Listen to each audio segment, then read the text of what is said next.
O que aconteceu realmente com o corpo daquele homem crucificado quando a noite caiu sobre Jerusalém? Essa pergunta, aparentemente simples, gerou mais debates, teorias e crenças do que quase qualquer outro evento histórico. Porque o que aconteceu com aquele corpo nas horas seguintes à sua morte não foi um simples enterro, foi o início de algo que mudaria para sempre a história da humanidade. Esta é a história daquele corpo, desde o momento em que foi descido da cruz até o mistério que ainda hoje desafia toda a explicação. A hora nona. Era a hora nona, às 3 da tarde, quando Jesus expirou na cruz. O sol havia se ocultado atrás de uma escuridão que cobriu toda a terra desde o meio-dia, e agora, com seu último suspiro, o véu do templo se rasgara de alto a baixo, a terra tremera e as rochas se partiram. O centurião que estava diante da cruz, de um homem endurecido em dezenas de execuções, declarara com voz firme: verdadeiramente este homem era filho de Deus. Mas a multidão que viera presenciar o espetáculo começava a se dispersar. Os sumos sacerdotes e os fariseus respiravam aliviados. O perigo havia sido eliminado. Os soldados se preparavam para cumprir com o protocolo habitual das crucificações. O procedimento romano era implacável e eficiente para se certificar de que os condenados estivessem realmente mortos antes que começasse o sábado. Os soldados costumavam quebrar as pernas dos crucificados com um maço, impedindo-os de se apoiarem para respirar e acelerando a morte. Era um trabalho rotineiro para eles. Haviam feito centenas de vezes. Mas quando se aproximaram de Jesus, viram que ele já havia morrido. Não quebraram suas pernas. Em vez disso, um dos soldados tomou sua lança e a cravou no lado direito do corpo inerte. Da ferida jorrou um fluxo de sangue e água que os médicos modernos identificaram como evidência de morte real. Provavelmente um derrame pericárdico misturado com sangue, o sinal inequívoco de que o coração se rompera. O Evangelho de João, escrito por uma testemunha ocular, enfatiza esse detalhe, porque sabia que seria crucial para aqueles que mais tarde duvidariam da realidade da morte. O pedido de José de Arimateia. Enquanto os soldados completavam seu trabalho, um homem se aproximava do pretório de Pilatos. Chamava-se José, era de Arimateia, uma pequena cidade da Judéia, e era membro do Sinédrio, o concílio que havia condenado Jesus. Mas José não havia consentido na decisão, nem no proceder de seus colegas. Lucas o descreve como um homem bom e justo, que esperava o reino de Deus. Era discípulo de Jesus, embora em segredo por medo dos judeus. Agora, com uma coragem que não mostrara antes, apresentou-se ao governador romano e solicitou o corpo do crucificado. Era um ato de risco, porque pedir o corpo de um condenado por sedição podia colocá-lo ele mesmo sob suspeita diante das autoridades romanas. Pilatos se surpreendeu. Não era comum que um membro do Sinédrio pedisse o corpo de um condenado, e menos que o pedisse com tanta urgência. Além disso, estranhava que Jesus já houvesse morrido, porque as crucificações costumavam prolongar-se por dias, às vezes 2 ou 3 dias, até que a asfixia acabasse com a vida do condenado. Chamou o centurião que estivera a cargo da execução e perguntou-lhe se realmente havia morrido. O centurião confirmou o falecimento, explicando o que vira e como o corpo fora traspassado com a lança. Pilatos, então, concedeu o corpo a José. A lançada no lado... O detalhe da lançada é crucial, porque os críticos da ressurreição sugeriram ao longo dos séculos que Jesus pôde ter sobrevivido à crucificação, que foi descido vivo e depois reviveu no túmulo. Essa teoria, conhecida como a teoria do desmaio ou a teoria dos muçulmanos, foi defendida por alguns céticos desde o século XVIII. Mas a lançada descarta essa possibilidade de maneira contundente. O fluxo de sangue e água que os evangelhos descrevem é um fenômeno que os médicos forenses estudaram com atenção. Quando um corpo morre por asfixia numa cruz, o líquido pericárdico e o sangue se separam e podem fluir ao serem perfurados. Um homem vivo, por sua vez, teria sangrado abundantemente e seu lado teria pulsado a cada batida do coração. Não houve batida, não houve sangue arterial pulsante, houve o fluxo pausado de um corpo que já não tinha vida. Os médicos modernos que analisaram esse relato concordam que a descrição é medicamente precisa e descreve a morte real de um crucificado. A descida da cruz. Com a permissão de Pilatos em suas mãos, José dirigiu-se ao Gólgota. O Monte da Caveira estava já quase deserto. Os soldados haviam se retirado para seus quartéis. Os curiosos tinham ido para suas casas. Só restavam umas mulheres que observavam de longe e que agora se aproximavam ao ver que alguém se ocupava do corpo.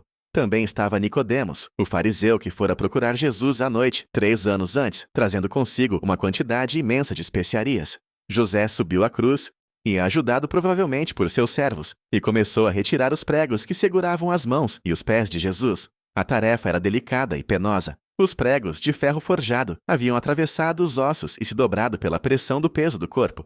Retirá-los sem causar mais dano a um corpo que já estava destroçado exigia força e cuidado.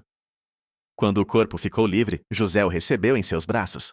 Era um corpo desfeito pela flagelação, pelos espinhos, pelos pregos e pelas horas de agonia. As costas eram uma só ferida, aberta pelos açoites romanos. A cabeça ainda conservava as marcas da coroa de espinhos. As mãos e os pés mostravam os buracos abertos pelos pregos. Mas era o corpo de seu mestre, e ele o sustentou com a dignidade que merecia. Desceram-no cuidadosamente, estenderam-no sobre uma pedra e começaram os preparativos para o enterro. A preparação para o enterro, José trouxera uma mortalha de linho fino recém-comprada. Nicodemos trouxe consigo umas 100 libras de mirra e aloés, uma quantidade imensa, o que custaria o equivalente a vários meses de salário de um trabalhador. Era um gesto de amor e de coragem, porque Nicodemos também arriscava sua posição no sinédrio, ao se associar publicamente com o corpo de um condenado. Juntos, José e Nicodemos começaram a preparar o corpo para o enterro, seguindo os costumes judaicos. Envolveram o corpo com as faixas de linho, colocando entre as dobras as especiarias aromáticas. A mirra e o aloés não tinham apenas um propósito funerário, mas também ajudavam a conter o odor da decomposição e a preservar o corpo durante os dias que antecediam a sepultura definitiva. Foi um trabalho apressado, porque o sol começava a declinar e com seu ocaso começaria o sábado, o dia de repouso em que nenhum trabalho era permitido segundo a lei de Moisés. Não tiveram tempo de completar o processo de embalsamamento, apenas o essencial para que o corpo ficasse decentemente sepultado, antes que a noite caísse sobre Jerusalém. As mulheres que observavam de longe tomaram nota de tudo, planejando voltar depois do sábado para terminar o trabalho. O sepulcro novo José tinha um sepulcro novo, escavado na rocha, num jardim próximo ao lugar da crucificação.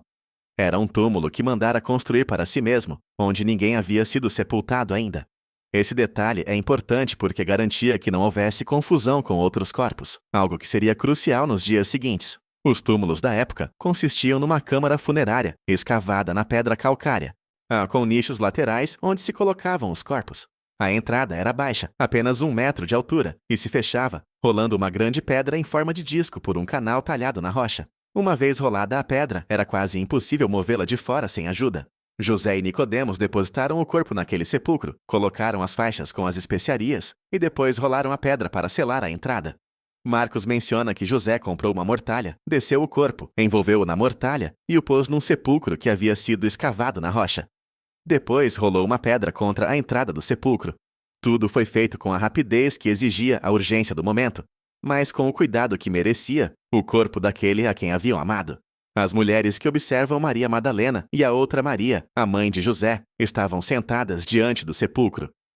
Haviam seguido todo o processo à distância, observando onde colocavam o corpo, memorizando a localização exata. Também estava Salomé, a mãe de Tiago e João, e outras mulheres que haviam seguido Jesus desde a Galiléia. Não puderam participar da preparação porque não havia tempo, mas planejaram voltar depois do sábado com mais especiarias para completar o ritual funerário. Elas sabiam onde estava o corpo. Elas podiam dar testemunho de que havia sido depositado ali. Marcos anota que elas viram onde o puseram, um detalhe que seria fundamental quando os discípulos precisassem saber a que túmulo ir ao amanhecer do terceiro dia. O sábado de silêncio.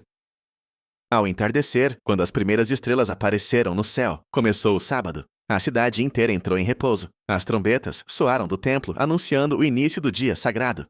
E todas as atividades pararam. Os discípulos estavam escondidos numa casa com as portas fechadas por medo dos judeus, temendo que a perseguição que acabara com seu mestre se estendesse a eles.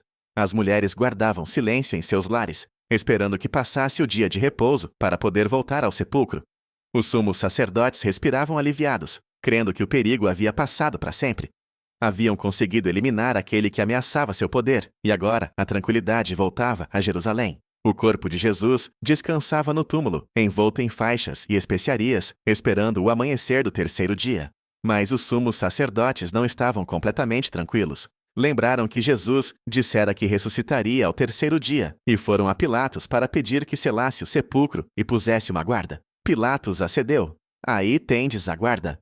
Assegurai-o como sabeis. Foram, selaram a pedra e puseram soldados para custodiar o túmulo. Queriam certificar-se de que ninguém roubasse o corpo e depois dissesse que havia ressuscitado. Sem saber, estavam criando as condições para que o testemunho do túmulo vazio fosse ainda mais sólido. Mas o que aconteceria ao romper da alvorada mudaria tudo o que acreditavam saber sobre a morte e sobre a vida. O amanhecer do terceiro dia.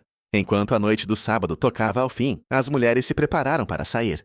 Levavam consigo as especiarias aromáticas que haviam comprado para completar o embalsamamento. Maria Madalena, Maria, a mãe de Tiago, e Salomé caminhavam para o sepulcro na penumbra da alvorada. A cidade ainda dormia, mas elas avançavam com determinação, movidas pelo amor e pela devoção para com aquele que lhes mudara a vida.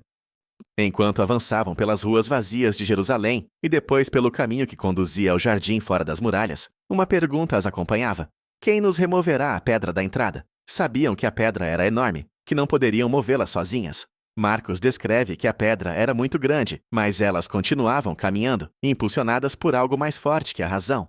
Mas quando chegaram ao jardim, a pedra já não estava em seu lugar. Havia sido removida e a entrada ao sepulcro estava aberta. Não só isso, Mateus acrescenta um detalhe que nenhuma delas presenciou, mas que os soldados contariam depois. Houve um grande terremoto naquela madrugada, e um anjo do Senhor desceu do céu, rolou a pedra e sentou-se sobre ela. Seu aspecto era como um relâmpago, e sua veste branca como a neve. Os guardas que os sumos sacerdotes haviam colocado para custodiar o túmulo haviam caído como mortos, aterrorizados por aquela aparição celestial.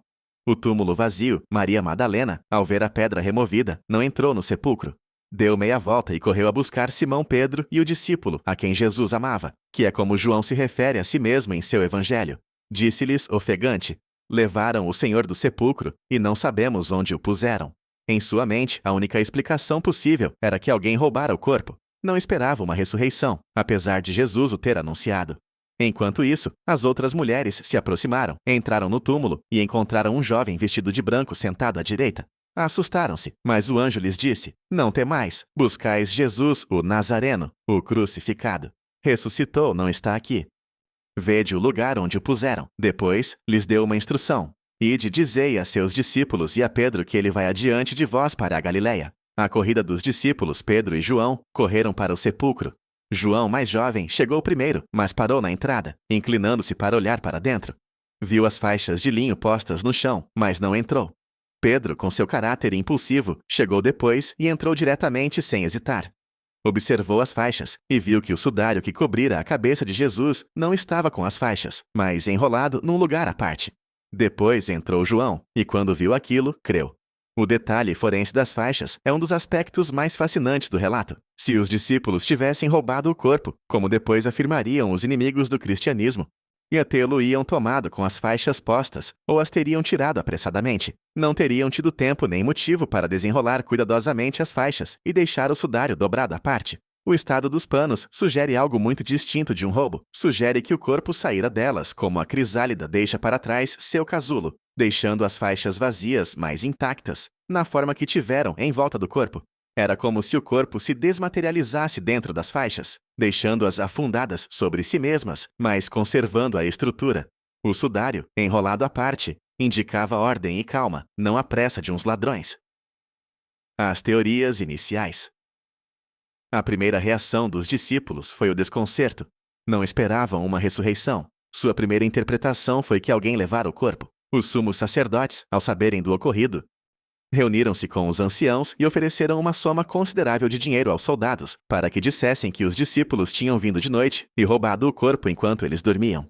Se os soldados dormiam, não podiam saber quem roubara o corpo, mas a versão lhes servia às autoridades para conter o rumor que começava a se espalhar. Mateus registra que essa versão se divulgou entre os judeus até seu tempo, o que indica que a explicação do roubo era a resposta oficial das autoridades ao fenômeno do túmulo vazio. O dilema das autoridades. O problema para os sumos sacerdotes e para os romanos era que o túmulo estava vazio, e eles o sabiam. Haviam posto guardas para evitar precisamente que alguém roubasse o corpo, mas os guardas haviam fugido depois do terremoto e da aparição do anjo. Se os discípulos tivessem roubado o corpo, porque os guardas não o impediram. Se os discípulos o tivessem roubado, como puderam mover a pedra sem despertar os soldados? E se os soldados estavam dormindo, como sabiam que foram os discípulos que roubaram o corpo? A versão oficial tinha buracos demais, mas era a única que podiam oferecer. Além disso, se os discípulos tivessem roubado o corpo, por que os sumos sacerdotes não os prenderam e recuperaram o corpo?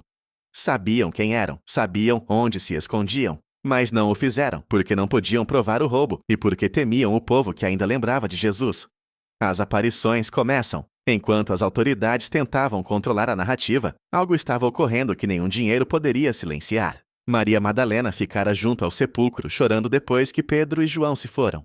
E inclinou-se para olhar dentro e viu 2 anjos vestidos de branco, sentados onde estivera o corpo. Eles lhe perguntaram por que chorava. Ela respondeu: porque levaram meu senhor e não sei onde o puseram. Ao se voltar, viu um homem de pé que lhe perguntou o mesmo.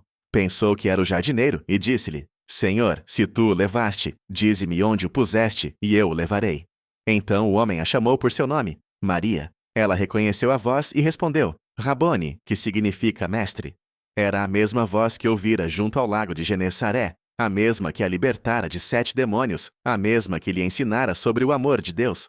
O corpo que ela buscava não estava no túmulo porque já não pertencia ao túmulo, estava vivo, e ela o vira com seus próprios olhos, as aparições aos discípulos. Naquele mesmo dia, 2 discípulos caminhavam para Emaús, uma aldeia a uns 11 quilômetros de Jerusalém. Enquanto conversavam sobre os acontecimentos daqueles dias, um estranho se juntou a eles e lhes perguntou do que falavam. Eles, com o rosto triste, contaram-lhe tudo o que ocorrera com Jesus de Nazaré, como os sumos sacerdotes o haviam condenado à morte, como o haviam crucificado, e como naquela mesma manhã as mulheres tinham encontrado o túmulo vazio. O estranho lhes explicou as Escrituras, começando por Moisés e seguindo por todos os profetas, mostrando-lhes como o Messias devia padecer para entrar em sua glória. Ao chegar à aldeia, insistiram que ficasse com eles, porque o dia já declinava. Quando se sentaram à mesa, o estranho tomou o pão, o abençoou, o partiu e o deu. Então se lhes abriram os olhos e o reconheceram.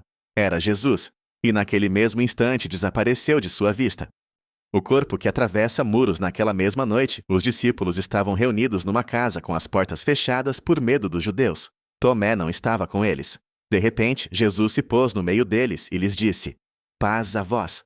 Eles, aterrorizados, queriam ver um espírito, mas Jesus lhes mostrou suas mãos e seu lado, e lhes disse: Vede minhas mãos e meus pés, sou eu mesmo. Apalpai-me, e vede que um espírito não tem carne nem ossos, como vedes que eu tenho. Para demonstrar que não era um fantasma, pediu-lhes algo de comer, e eles lhe deram um pedaço de peixe assado que comeu diante de todos. Esse detalhe é importante porque no mundo antigo se acreditava que os fantasmas não podiam comer. Lucas enfatiza que Jesus comeu para mostrar que seu corpo era real, não uma aparição fantasmal.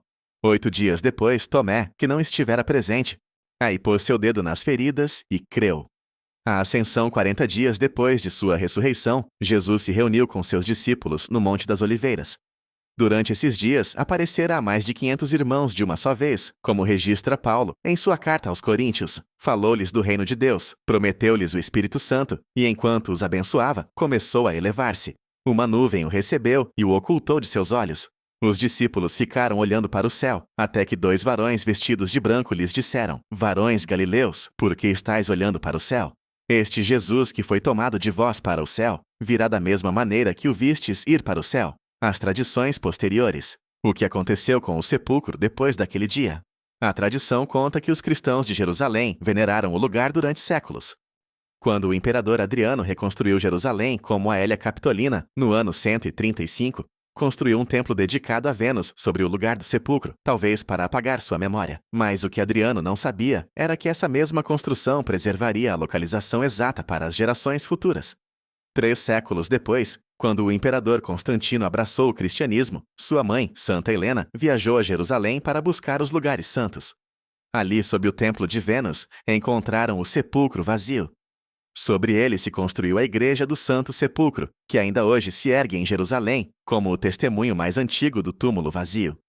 A evidência histórica. Os historiadores apontam um fato inegável. Nenhum inimigo do cristianismo pôde jamais produzir o corpo de Jesus. Se os discípulos tivessem roubado o corpo, daí as autoridades judias ou romanas teriam podido desenterrá-lo para acabar com a fé nascente.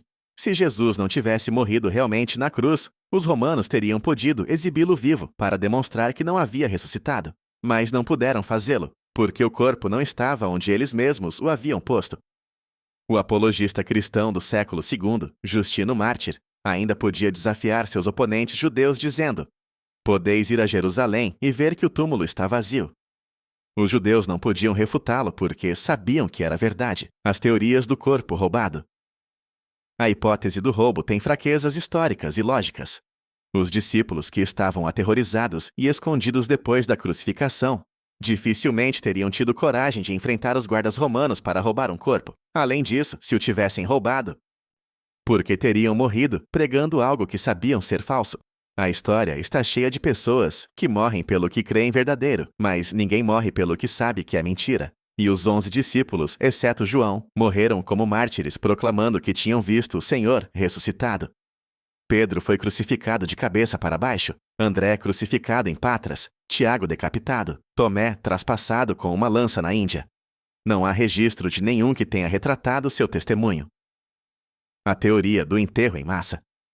Alguns sugeriram que o corpo de Jesus foi lançado a uma vala comum, como era habitual com os crucificados, mas o relato de José de Arimateia é consistente e antigo. Marcos, o evangelho mais antigo, foi escrito quando muitas testemunhas ainda viviam, provavelmente nos anos 60 do século I, se José não tivesse pedido o corpo. Se Jesus tivesse sido enterrado numa vala comum, os inimigos do cristianismo teriam podido apontá-lo facilmente. Não o fizeram porque sabiam que o túmulo de José estava vazio. Além disso, o fato de José ser mencionado como membro do Sinédrio e como discípulo secreto é um detalhe que a igreja primitiva não teria inventado, porque os primeiros cristãos não costumavam destacar membros do concílio que havia condenado Jesus, a menos que fosse um fato histórico. O debate sobre o túmulo de Jerusalém. Hoje, 2 lugares competem por ser o sepulcro de Jesus: a Igreja do Santo Sepulcro, que tem sido venerada desde o século IV, e o Sepulcro do Jardim, descoberto no século XIX. A arqueologia confirmou que o lugar da Igreja do Santo Sepulcro era efetivamente uma pedreira abandonada em tempos de Jesus, com túmulos escavados na rocha, e que foi venerado como o lugar da ressurreição desde muito antes de Constantino. O peso da evidência histórica e arqueológica apoia a autenticidade do local. Os cristãos de Jerusalém nunca perderam a memória do lugar onde seus pais haviam sido sepultados, e quando Adriano construiu sobre ele, preservou a localização para sempre. O legado do corpo ausente. O túmulo vazio se tornou o símbolo mais poderoso da fé cristã. Não porque a ausência de um corpo prove a ressurreição, mas porque essa ausência, junto com as aparições, transformou um grupo de homens aterrorizados em testemunhas corajosas que mudaram o mundo. A história dos primeiros cristãos não é a história de homens que recordavam um mestre morto, mas de homens que estavam convencidos de que aquele mestre havia vencido a morte. Sua convicção não nasceu de uma fé ingênua, mas de encontros que consideraram tão reais quanto o pão que comiam e as feridas que tocavam. A pergunta final: se o corpo de Jesus tivesse sido encontrado em algum lugar, se os romanos ou os judeus tivessem podido produzi-lo, a história do cristianismo teria terminado antes de começar. Mas não o encontraram. Os discípulos não buscaram um corpo, porque sabiam que não estava no túmulo. As mulheres não encontraram um corpo, porque já não havia corpo para encontrar. E essa ausência, esse túmulo vazio, se tornou a primeira pedra de uma fé que atravessaria os séculos, derrubaria impérios e transformaria a vida de milhões de pessoas que, como aqueles primeiros discípulos, chegaram à convicção de que aquele corpo não foi roubado, não foi escondido, não foi trasladado, mas ressuscitou. Porque se o túmulo tivesse estado ocupado, e o cristianismo não existiria. E, no entanto, existe. E essa é a pergunta que cada pessoa deve responder por si mesma. O que aconteceu realmente com aquele corpo? A história não pode provar a ressurreição como um experimento científico, mas pode demonstrar que o túmulo estava vazio, que aqueles que afirmaram ter visto vivo o crucificado morreram por esse testemunho, e que nenhuma outra explicação conseguiu explicar satisfatoriamente todos os fatos. E isso, ao menos, merece uma resposta.